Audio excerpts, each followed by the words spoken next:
तो आप सभी का मेरी तरफ से बहुत बहुत हार्दिक स्वागत। तो आज का जो विषय है वो ये है कि जी 2 तारीख से असंध से हमारी जो गांव जोड़ो अभियान रथ यात्रा जो हम निकाल रहे हैं किसान सेल की तरफ से, और वो जो 4 तारीख को यहाँ सिरसा में पहुंचेगी। उसकी बाबत एक तो सूचना देनी थी कि पूरे जितने हमारे संगठन में वो सूचना चली जाए, क्योंकि जो अपना जो देश है वो हरियाणा खास करके 70 से 80% किसान इसमें जुड़े हुए हैं। किसान प्रधान देश है, तो किसानों की जितनी भी समस्याएं हैं वो हमने गांव-गांव जाकर हर हलके में जाकर वो एकत्रित करनी है, ताकि उनकी आवाज को हम उठा सके। क्योंकि हर हलके की अपनी एक अलग समस्या है किसानों की।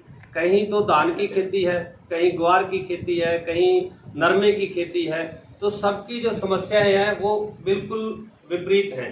तो इसलिए ये हम जो है रथ यात्रा जो निकाल रहे हैं किसान जोड़ो गांव जोड़ो जो अभियान के तहत, तो वो सारी की सारी जब हम पूरे हरियाणा में ये एकत्रित कर लेंगे डाटा, तो उसके बाद उसमें से जो भी समस्याएं मुख्य तौर पे निकल कर आएंगी, तो उस पर चर्चा करके और उसको पूर्ण रूप से हम ग्राउंड पे लेके उतरेंगे। और उसके लिए चाहे हमें सरकार के आगे धरना प्रदर्शन करना पड़े, कितने भी बड़े हमें सम्मेलन करने पड़े, तो हम उसके लिए आगे बढ़ेंगे। और दूसरा, ये संगठन में क्योंकि किसान संगठन है पूरे हरियाणा में बन चुका है पहला, और उसमें हमारी जो महिलाएं हैं ये भी बहुत आगे बढ़कर काम कर रही है, क्योंकि किसान महिलाएं भी किसान हैं। तो हमने ये भी एक टारगेट रखा है कि ज़्यादा से ज़्यादा किसान संगठन में महिलाओं को भी जोड़ा जाए।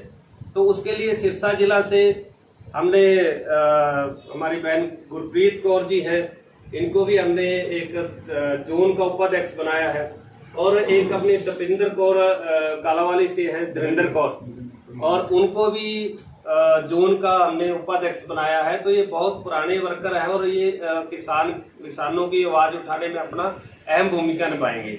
और जो अपना डबल हलके का जो हलका अध्यक्ष है वो हमने आज लखविंदर सिंह अलीका से है, ये भाई साहब बैठे हैं, इनको नियुक्त किया है। और कर्ण सिंह जी लोहगढ़ से हैं, उनको हलके का उपाध्यक्ष की जो हमने जिम्मेवारी दी है।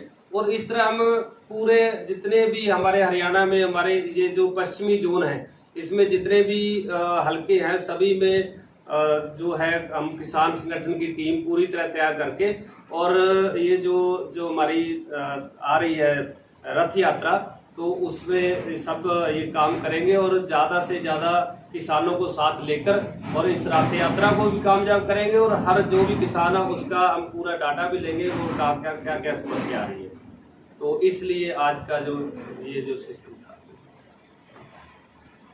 अभी तक हरियाणा में पूरी तरह से अपने पैर जमाए भी नहीं है, उससे पहले ही पार्टी में जो है गुटबाजी नजर आ रही है, उस पर क्या कहना चाहिए? देखो, पार्टी में कोई गुटबाजी नहीं है।